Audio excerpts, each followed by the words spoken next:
రాయికి వరమిచ్చిన రాముడు రాడు, ద్రౌపదికి వరమిచ్చిన కృష్ణుడు రాడు. కానీ మహిళ గొప్పదనాన్ని చెప్పడానికి పెదరాయుడు వచ్చాడు.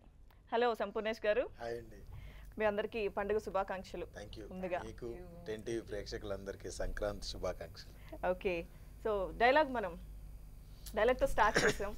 మీరు చెప్తే రాయ్ కడుపులో బిడ్డ ఆడపిల్ల అని తెలిసాక ఉంచాలా ఊడ్చాలా అని ఆలోచిస్తుంటే పుడతామో చస్తామో తెలియని పరిస్థితుల్లో ఎలాగోలా పుట్టేసి పెరిగేసి ఎదిగేస్తున్న టైంలో తను పుట్టింది తన కోసం కాదు, ఎక్కడో పుట్టిన ఎదవ కోసం అన్న విషయం తెలిసాక అమ్మ నాన్న కలిసి 1 కిలో లడ్డూలు 1 కిలో చెగోడీలు పెట్టి దున్నపోతు లాంటి పెళ్ళికొడుకును తీసుకొచ్చి తల దించుకొని పెళ్లిలో కళ్ళు దించుకొని శోభన గదిలో పడుకుంటే గుండెల మీద తాలిబరువు శరీరం మీద వాడి బరువు మోసి మోసి వాడు వేసిన విత్తనాన్ని 9 నెలలున మోసి మోసి ఓ పండంటు బిడ్డకు జన్మనిచ్చి ప్రతిరోజు కోడి కంటే ముందే నిద్రలేచి నుదుటిన బొట్టు పెట్టి వాకిట్లో ముగ్గు పెట్టి స్టవ్ మీద గిన్నె పెట్టి అందులో పాలు మరగబెట్టి కాఫీ పొడి టీ పొడి కలిపి పెట్టి పిల్లల నోటికి తిండి పెట్టి వాళ్ళను బడికెళ్ళగొట్టి నిన్ను ఆఫీస్కు తరిమి కొట్టి ఒక చేత రిమోటు మరో చేత కత్తిపీట పట్టుకొని ఛానల్స్ మార్చి మార్చి కూరగాయలు తరిగి 11 గంటలకు మా ఊరి వంట 12 గంటలకు స్టార్ మైలా చూస్తూ వీటి మధ్యలో వంట చేస్తూ కూరెక్కడ మాడిపోతుందో అనే టెన్షన్లో బ్రేక్ మధ్యలో అత్తగారికి అన్నం పెట్టి ఆడదే ఆధారం ముద్దమందారం మనసు మమత గోకులంలో సీత సాతి చినుకులు అంటూ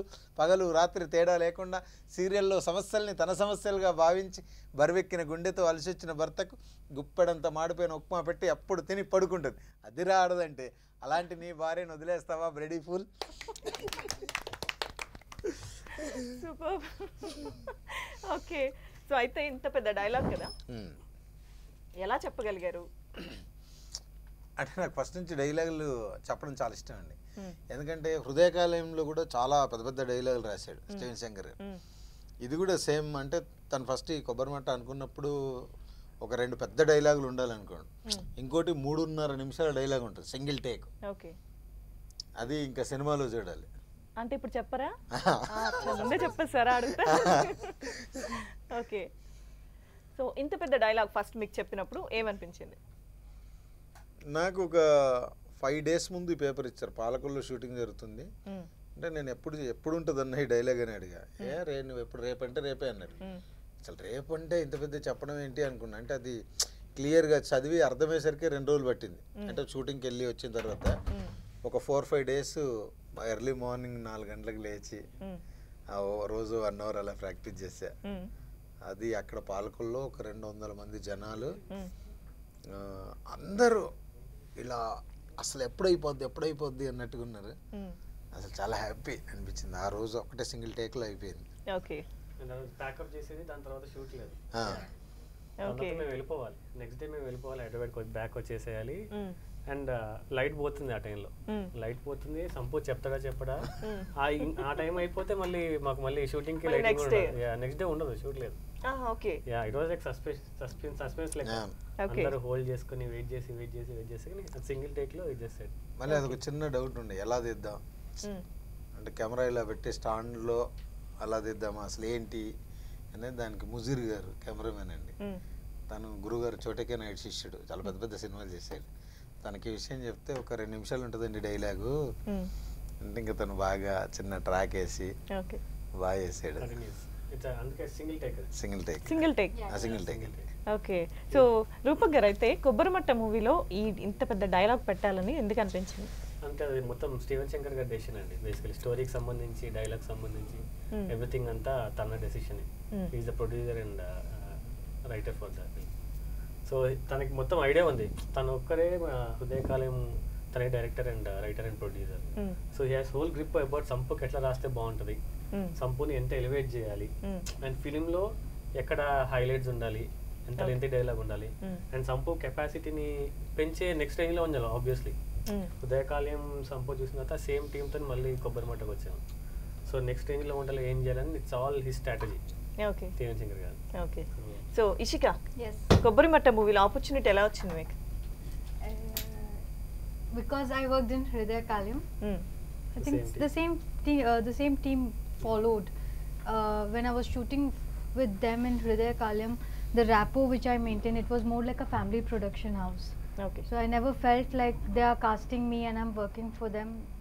You know, that bonding just flowed. Okay. So Geetanjali. Yeah. So మీరు ఈ మూవీలో మీకు ఎలా ఆపర్చునిటీ వచ్చింది? ఆ కొబ్బరిమట్ట స్టోరీ చెప్పిన తర్వాత ఏమనిపించింది మీకు? ఫస్ట్ నన్ను రాజేష్ గారు కరెంట్గా సెట్స్ లో చూసారు. యాక్చువల్లీ సన్నీ లియోన్ ని చూడడానికి వచ్చారు బై మిస్టేక్. అంటే యాక్చువల్లీ మూవీలో సన్నీ లియోన్ ని ఈ మూవీలో ఐటమ్ సాంగ్ కి తీసుకుందాము అన్న ఒక థాట్ తో వచ్చారు అక్కడికి సెట్స్ కి. ఆ బడ్జెట్ కి ఇంకో మూవీ చేసేయచ్చు అని చెప్పేసి ఆవిడ పక్కన పెట్టి పక్కన నన్ను చూసి ఈ మూవీకి క్యాష్ చేశారు. ఓకే. అండ్ ఫస్ట్ అంతా ఓకే చెప్పిన ఈ స్టోరీ వినిన తర్వాత ఎప్పటి నుంచి సంపుతో వర్క్ చేయాలని ఉండే. హృదయ కాల్యం చూసిన తర్వాత అది ఇలా వస్తుందని నేను ఎక్స్పెక్ట్ చేయలేదు. నేను చాలా హ్యాపీ ఉండే. ఓకే, డిఫరెంట్ కాన్సెప్ట్స్తో ఇప్పటి వరకు మనం చేసిన సినిమా అన్ని నార్మల్ రొటీన్ కదా, ఇది డిఫరెంట్ కాన్సెప్ట్ ట్రై చేస్తే మనకు కూడా ఒక మంచి ఇది ఉంటుంది అని చెప్పేసి అయితే ఓకే. ఓకే. సో అంటే హృదయ కాలం చూసిన దగ్గర నుంచి సంపూర్ణేష్ బాబు గారితో వర్క్ చేయాలని ఉంది అన్నారు కదా, చేశారు. ఇప్పుడు ఎలా ఉంది మీకు ఆయనతో వర్క్ చేయడం? చాలా హ్యాపీ కదా. అప్పుడు జస్ట్ ఆన్ స్క్రీన్ చూసి ఎవరబ్బా ఇతను ఇంత డిఫరెంట్ గా చేశారు అని చెప్పేసి అనుకున్న తర్వాత నేను కూడా డిఫరెంట్ గా చేయవలసి వచ్చింది ఆయనతో. I'm happy for that. Okay. So Sampoornesh గారు, ఏంటి కొత్తదనం కొబ్బరి మట్టలో? ఒక కుటుంబ కథ చిత్రం అండి. నాది triple role, Peddarayudu, Paparayudu, hand Rayudu.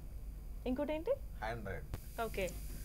మా 7 హీరోయిన్లు, ఓ ఫ్యామిలీ మెంబర్స్, ఒక 5-6 అన్నదమ్ములు, అక్క చెల్లెళ్ళు, కోడళ్ళు, మనవలు, మనవరాళ్ళు, టోటల్ ఒక లీవ్స్ ఆఫ్ ద ఫ్యామిలీ అన్నట్టుగా. అంటే ఈ ఉమ్మడి కుటుంబాల ఊసిపోతున్న టైంలో ఒక కుటుంబం అంతా కలిసి ఉంటే ఎలా ఉంటుంది అనేది మా హృదయకాల స్టైల్లో చేశారు. ఓకే. ఓకే. సంపూర్ణేష్ గారు, సంక్రాంతి సెలబ్రేషన్స్ కోసం మాట్లాడుకుంటున్నాం.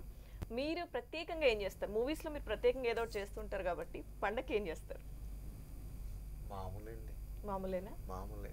అంటే ఇంకా ఊర్లో ఉంటాం కదా, ఊర్లో ఏముంటుంది ఇంకా మామూలుగానే ఉంటుంది, అంతేగాని స్పెషల్గా ఏముంటుంది. ఆ భోగి మంటలు చాలా తక్కువ. కొత్త బట్టలు వేసుకుంటామేమో కదా. అంతే, కొత్త బట్టలే ఉంది, రోజు వేస్తుంటాం కదా.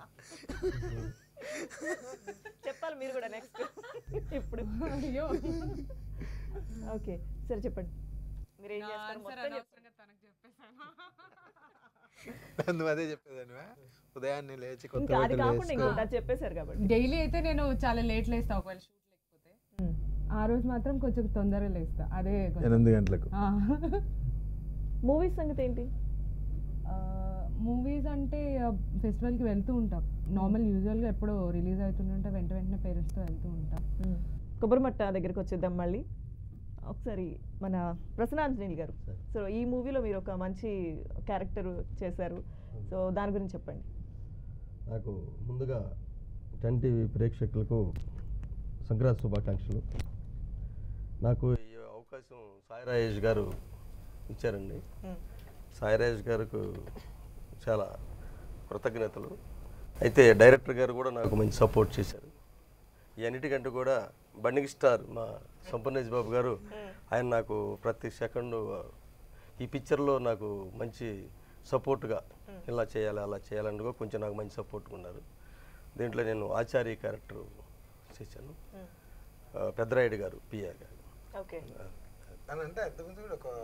అంతకుముందు నేను ఫస్ట్ సినిమా యజ్ఞం ఉంది, అది ఈ తరం ఫిల్మ్స్, పోకూరు బాబురావు గారు, రామారావు గారు, వాళ్ళ గోపిచంద్ గారి సినిమాలో చేశాను ఫస్ట్. తర్వాత ఎమిడి మౌడు, అలా నరేష్, జంపు జిల్లాని, లక్ష్మీరావు మా ఇంటికి, సుడిగాడు, ఇలా ఒక 20 సినిమాల్లో చేశాను. అయితే ఇన్ని సినిమాలు చేసినప్పుడు కూడా నాకు ఈ సినిమా మంచి అవకాశం వచ్చిద్దని, మంచి బ్రేక్ వస్తుందని నేను సాయి రాజేష్ గారు మా డైరెక్టర్ గారి ద్వారా వచ్చిందని నేను చాలా సంతోషంగా ఉన్నాను. తప్పకుండా వచ్చింది కూడా. అలాగే ఈ సినిమా కూడా మంచి గిట్టు కావాలని కోరుకుంటున్నాను. ఓకే, సో మీకు ఈ మూవీతో మంచి బ్రేక్ రావాలని మేము కూడా 10 టీవీ తరఫు నుంచి మనస్ఫూర్తిగా కోరుకుంటున్నామండి. Thank you. Okay, so Sampoornesh గారు, ఏదైనా ఒక మూవీ అంటే కొన్ని కథలు మీరు కూడా విని ఉంటారు, కొన్ని మూవీస్ చేస్తున్నారు, సో మీరంటే ఏంటో ఆడియన్స్కి తెలుసు. సో ఇలాంటప్పుడు ఒక మూవీ గురించి సంబంధించి ఒక కథ మీరు వినేటప్పుడు ఎలా ఉండాలనుకుంటారు? అంటే ఇప్పుడు నాకు విజన్ ఉంటుందండి, ఇలా ఉండాలి ఇలా ఉండాలి ఉంటుంది.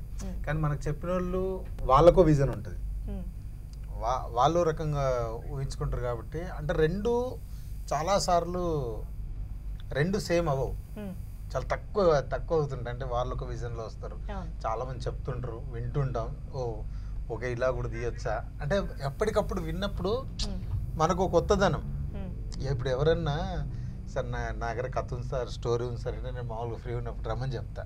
అంటే అసలు ఏముంది వాళ్ళ మైండ్లో ఏంటి అంటే, నాకంటే చెప్పిన ఒక హృదయకాలయం నుంచి ఇప్పటివరకు చాలామంది కొత్త కొత్త వాళ్ళు వీళ్ళు స్టోరీలు చెప్పినప్పుడు కొత్త వాళ్ళ లోపల చాలా టాలెంట్ ఉందండి. వాళ్ళు చెప్పే విధానం కానీ వాళ్ళు అంటే ఎలా తీస్తారు ఏంటంటే మాత్రం వాళ్ళు చెప్పేటప్పుడు మనల్ని ఆ కథతో ట్రావెల్ చేయించేటువంటి టాలెంట్ పర్సన్స్ నేను చూశాను.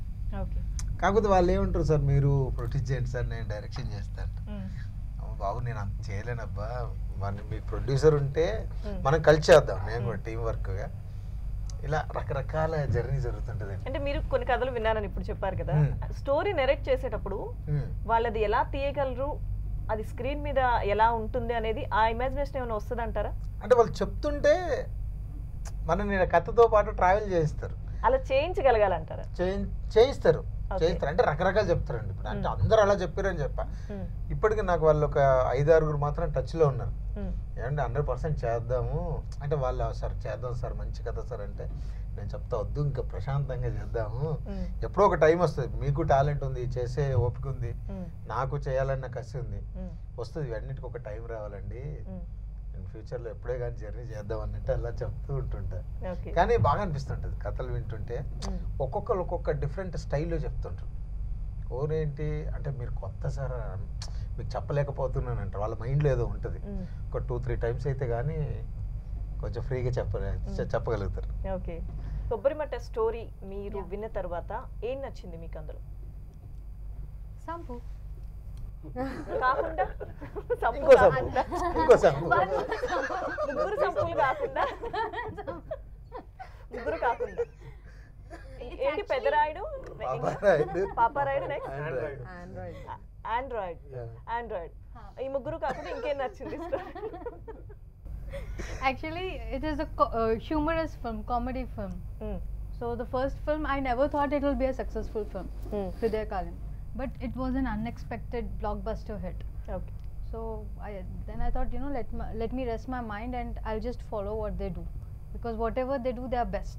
They have proved themselves. So the team, they're very talented, they're very good people, hardworking. So not only now, even after 10 years, if they give me a call and they ask me to come and work with them, definitely it's a yes from me. Okay. So Rupak garu, ఏం నచ్చింది అనగానే సంపూర్ణేష్ అంటున్నారు, అంటే story తను అంత impress చేయలేదు అనుకోవాలా మనం? లేదంటే సంపూయే ఎక్కువ కదా అందరికి. ఫిలింలో కూడా సంపూయే ఉంటాడు, ఒక సంపుని చూస్తేనే అదిరిపోద్ది, ఇంకా ముగ్గురు సంపులు ఉన్నారంటే అందుకే అవి ఎలా చెప్పుంటారంటారా? ఓకే, ఎందుకంటే సంపు లేని షాట్ అనేది లేదు అసలు. మొత్తం ప్రతి షాట్ లో అందరి కాంబినేషన్స్ అందరితో కన్ఫర్మ్ సంపు ఉంటాడు, ప్రతి షాట్ లో సంపు ఉంటాడు. Because is 3 roles and 3 roles కదా కంపల్సరీ ఉంటాడు. సో అందుకే అంత ఇంప్రెస్ అయిపోయింది Shikha. And Sampu will surprise you, ఈ సినిమాతో Sampu will surprise you as an actor, as a dancer. అసలు ఇప్పటిదాకా చూసిన సంపూను వేరే, ఈ ఫిల్మ్ చూసిన సంపూ వేరే. ఓకే, డాన్స్ అన్నారు, బాగా గుర్తు చేశారు డైరెక్టర్ గారు. ఓకే, సంపూర్ణేష్ గారు, డైలాగ్ అయితే ఇంకో 3.5 minutes ఉందన్నారు, అది చెప్పనన్నారు కాబట్టి పాట పాడారు మీరు ఒకటి, తర్వాత శివతాండవం కూడా చేసినట్టున్నారు అందులో. ముందు దాని గురించి చెప్తారా, సాంగ్ పాడతారా?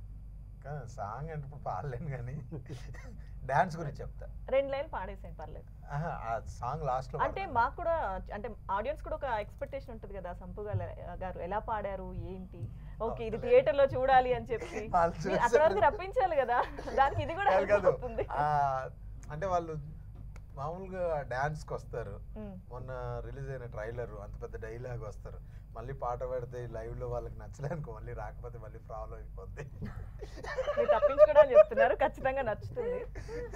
డాన్స్ విషయానికి వస్తే శంభో శివశంభో సాంగ్ వేసింది హరి మాస్టర్.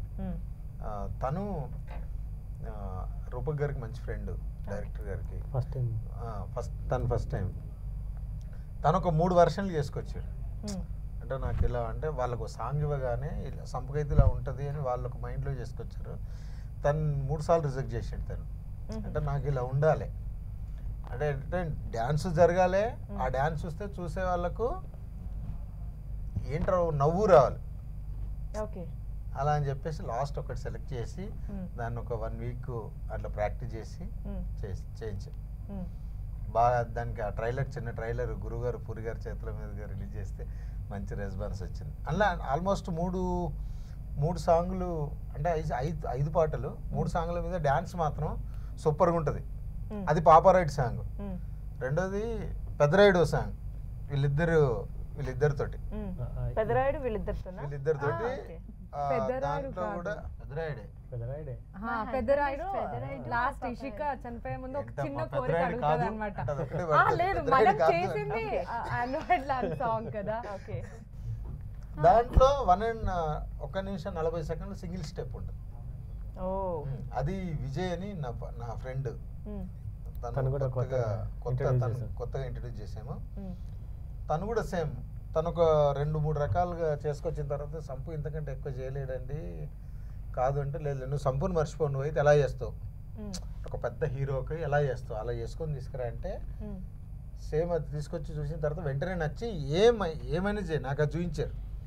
నువ్వు సంపు ఏమన్నా ఇచ్చేయి, నాకు ఇలా డాన్స్ కావాలి. ఇప్పుడు విజయ్ ఏదేసిండో ఆ స్టెప్పులు నువ్వు వేయాలి అన్నాడు. అది చాలా కష్టమైందండి. ఒక ఫ్లోర్ మూమెంట్ ఉంటుంది, అది అసలు నాకు తర్వాత మేకింగ్ కూడా ఉంది, తర్వాత అది చాలా బాగా దానికోసం చాలా కష్టపడ్డా. దాంట్లో వీళ్ళిద్దరు ఉంటారు, ఇంక ఈ అమ్మాయి మంచి డాన్సర్ కాబట్టి పెద్ద ఇబ్బంది లేదు. మేము 10 రోజులు చేస్తే 3 రోజులు చేస్తే సరిపోద్ది. తను కూడా ఆ డాన్స్ కోసం తను కూడా చాలా కష్టపడ్డది, బాగుంటుంది అది. ఇంకో సాంగ్ వచ్చేసి ఆండ్రాయిడ్, చిరంజీవి మాస్టర్, అతను మా హృదయకాలంకు అన్ని సాంగులు చేశాడు. హరి మాస్టర్, హరి కూడా తన పేరు కూడా హరి చిరంజీవి. హృదయకాలం టోటల్ సాంగ్స్ తను చేశాడు. ఆ సాంగ్ కూడా బాగా చేశాడు. అందులో మైకేల్ జాక్సన్ స్టెప్లు వేయించారు. 3 సాంగులు 3 ఆ డాన్సులు సూపర్గా ఉంటాయి 100%. ఎందుకంటే ఇప్పుడు మీరు వీళ్ళందరూ అడిగారు కథ విన్నప్పుడు ఏమనిపించింది అని. హృదయకాలం జరుగుతున్న టైంలో కొబ్బరి మట్ట అని ఇలా పెట్టి ఫోటో మన పోస్టర్ రిలీజ్ చేశాడు రాజేష్ గారు, స్టేట్ శంకర్. ఇంకా నాకు నిజంగా కథ ఏం చెప్పలే, రెగ్యులర్గా తీయడమే తప్ప. కానీ నేను అనుకున్నా హృదయకాలం ఎక్కడో ఉన్న నన్ను తీసుకొచ్చి హీరోయిన్ చేసిండు, 2వ సినిమాని కథ ఏంటి వినడం, మీరు ఏం చేస్తే అది చేద్దామన్నా అని చెప్పేసి చేసేసాం. దాన్ని కొంచెం లేట్ అయినా కానీ అద్భుతంగా ఓకే. సో మొత్తానికి ఈ మూవీలో ఎక్కువ సాంగ్స్ డాన్స్ కోసం కష్టపడ్డారంటారు. డాన్స్ కోసం అండి, డైలాగ్స్, 3 గెటప్లు. నాకు ఫస్ట్ బాగా అనిపించింది ఏంటంటే, అంటే మనల్ని 3 రోల్స్ పెట్టి ఎవరు చేస్తారు, డబుల్ రోల్ నిజంగా చేయగలుగుతామా? హృదయకాలంలో సినిమా చేసాము, చిన్న సినిమా. తర్వాత సింగం 1, 2, 3 చేసాము మా గురుగారు బ్యానర్లో. తర్వాత వైరస్ అని సినిమా చేసాం. మన కొబ్బరి మంటలో 3 క్యారెక్టర్లు అంటే నిజంగా నాకు తెలియని ఆనందం.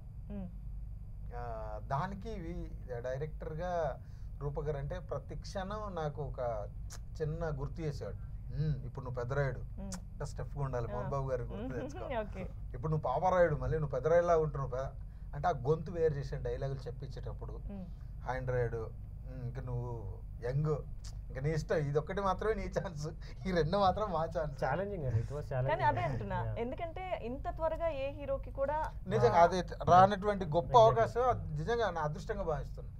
ఎందుకంటే ఇంత వేరియేషన్ చూపించి అంటే మొత్తం సంపు గారిలో ఉన్న టాలెంట్ మొత్తం బయటకు వచ్చేస్తుంది. And he took it and he did it, he perform really well. అంటే ఇప్పుడు అంత ఫాస్ట్గా 3 major roles, 3 different contrast roles ఎవరు చేయలేదు. అండ్ సంపు కష్టపడ్డాడు and it will show. And ప్రతి రోల్లో ఈజ్ టు గెట్ ఇన్వాల్వ్. అంటే పాపరాయుడికి పెద్దరాయుడికి కాంట్రాస్ట్ ఉంటుంది, పెద్దరాయుడు పాపరాయుడికి ఆండ్రాయిడ్కి కాంట్రాస్ట్ ఉంటుంది. Character levels, voice modulation, dialogue delivery, body language, everything. తను ఇట్లా చెప్తే it is very hard working. అదేంటి it will shock you basically. And especially that interval android dialogue అయితే మాత్రం అసలు సింగిల్ టేక్ అసలు చెప్తారో చెప్పారో అది డేపు వద్దని భయం వేసింది. Because that was the last day, గుమ్మడికాయ కొట్టే రోజు షూట్ అది. అప్పుడు ఇప్పుడు ఇంతకీ 3.5 minutes డైలాగ్ ఎవరు చెప్పారు? పాపారాయుడా పెద్దరాయుడా? ఆండ్రాయిడ్. ఆ డైలాగ్ రాసి స్టీవెన్ శంకర్ గారు రాసిన తర్వాత నేను చెప్పమన్నా, ఒకసారి మీరు చదివి చెప్పండి అన్న. ఎలా చెప్పాలి ఏంటంటే 6 నిమిషాలు వచ్చింది అన్న రాసింది చదివి చెప్తే. ఫైన్, మనం 7 నిమిషాలు చెప్పొచ్చు అనుకున్నాను నేను. ఓకే చెప్పాడు కాదు 6 నిమిషాలు రావాలా? మూడు నిమిషాలు రావాలి. 6 నిమిషాలు రాసింది 3 నిమిషాలు 6 నిమిషాలు అంటే తను రాసిన తర్వాత చూసుకుంటా వాయిస్ చెప్పిండు అనమాట, రికార్డ్ చేసి పంపించండి. అంటే ఎక్కడ డైలాగ్ లేపాలి, ఎక్కడ ఆరోహణ అవరోహణ కొంచెం ఇది అంటే ప్రతి క్షణం ఆ ఎనర్జీ ఎక్కడ డ్రాప్ అవ్వకూడదు. 3.5-4 నిమిషాలు ఎనర్జీ ఎక్కడ డ్రాప్ అవ్వకూడదు అని చెప్పినప్పుడు 6 నిమిషాలు వచ్చింది. సరే మనం 7 నిమిషాలు చెప్తాం అంటే 3 నిమిషాలు చెప్పేసి దానికి రూపక్ భయ్య కూడా చాలా అంటే మేమంటే ఒక 10 days పట్టిందండి నేర్చుకోవడానికి. అది 10 days తర్వాత మళ్ళీ అది సింగిల్ షాట్ కెమెరా ఎక్కడ ఉండాలి ఏంటి, ముజీర్ గారు కూడా దానికోసం చాలా అంటే ఎక్కడ మిస్ అయినా మళ్ళీ మొదటి నుంచి వస్తుంది. కెమెరామెన్ గారిది మిస్ అయినా, డైలాగ్ మిస్ అయినా, లేకపోతే ఎవరైనా ఉన్న ఆర్టిస్ట్ జస్ట్ కొంచెం డిస్టర్బ్ అయినా, నిజంగా నేను ఆ రోజు ఫస్ట్ లొకేషన్కి వెళ్ళిన తర్వాత ఒకసారి చెప్పిన తర్వాత పక్కకి పిలిచి బాగాలేదు భయ్యా ఇంకేదో అని ఒక సినిమాలో ఒక డైలాగ్ చూపించాడు. ఓకే, సో మొత్తానికి అందరూ కలిసి అయితే అనుకున్న టైంలో సక్సెస్ఫుల్ గా కంప్లీట్ చేశారు. ఓకే, ఫైనల్ గా 10 TV ప్రేక్షకులకి సంక్రాంతి సందర్భంగా మీ కొబ్బరిమట్ట మూవీ గురించి ఏమేమి చెప్పదలుచుకున్నారో గీతాంజలి మీరు. ఒక డిఫరెంట్ కాన్సెప్ట్, అంటే ప్రతి ఒక్కరూ సినిమా రిలీజ్ టైంకి ఇలా చెప్తారేమో కానీ ఈ సినిమా మాత్రం నిజంగా చాలా వేరియేషన్స్తో, చాలా హార్డ్ వర్క్తో సంపు ఇంకా మా టీం అందరూ ఎప్పటి నుంచో ఆల్మోస్ట్ 1.5 year 2 years నుంచి చాలా హార్డ్ వర్క్ చేస్తూ ఈ సినిమా రిలీజ్ గురించి వెయిట్ చేస్తాం. సో అలాంటిది రిలీజ్ అయిన తర్వాత మీ అందరు చూసి మంచి హిట్ చేసి మా అందరిని బ్లెస్ చేయాలని. ఓకే, సంపూర్ణేష్ గారు మీరు. మరొకసారి సంక్రాంతి శుభాకాంక్షలు అండి. త్వరలో కొబ్బరిమట్టతో మీ ముందుకు రాబోతున్న హృదయకాలయాన్ని ఆదరించిన మీ అందరూ కొబ్బరిమట్టను ఆదరించి ఆశీర్వదిస్తారని మనస్ఫూర్తిగా కోరుకుంటూ సదా మీ ప్రేమకు బానిస Sampoornesh Babu. Thank you. Okay, Ishika final గా 10 TV audience. There's a lot of comedy here, there's a lot of action in the climax, there's super dancing and of course a house full of entertainment. You won't be disappointed. Do watch Kobbarimatta and happy Sankranti to all the viewers of 10 TV. Okay, Rupak గారు. మీరు ఒక్క సంపుని చూస్తేనే అదిరిపోద్ది. దీంట్లో మీకు triple action bumper bonanza ఉంది. And definitely sump ఈ film తర్వాత ఒక గొప్ప యాక్టర్, గొప్ప డాన్సర్ అని మీరు అందరూ ఒప్పుకుంటారు. అండ్ హిలేరియస్ అండి, యూ విల్ గెట్ ఎంటర్టైన్. ఒక జంధ్యాల గారు, ఈ సత్యనారాయణ గారి తర్వాత అట్లాంటి కైండ్ ఆఫ్ కామెడీ ఆర్ మీకు చాలా relaxation, entertainment, full time entertainment లేదు. ఈ సినిమాతో మీకు కంప్లీట్నెస్ వస్తుంది. జస్ట్ వచ్చేసి నవ్వుకొని వెళ్ళిపోండి. ఓకే, సో చివరిగా ప్రసన్నాంజలి గారు మీరేం చెప్తారు? ఈ సినిమా కొబ్బరిమట్ట త్వరలో రిలీజ్ అవుతుంది. తప్పకుండా ఈ సినిమా అందరూ చూసి ఆదరిస్తారని, ఆనందపడతారని కోరుకుంటూ మరొకసారి 10 TV ప్రేక్షకులకు శుభాకాంక్షలు, సంక్రాంతి శుభాకాంక్షలు తెలుస్తూ ముగిస్తాం. Okay, thank you so much అండి. సో మీ అందరికి కూడా 10 TV తరఫున మరొకసారి సంక్రాంతి శుభాకాంక్షలు. అలాగే రిలీజ్ కాబోతున్న మీ కొబ్బరిమట్ట మూవీకి all the best. So thank you so much. So ఇది సంక్రాంతి స్పెషల్ సంపూర్ణ సంక్రాంతి. Keep watching 10 TV.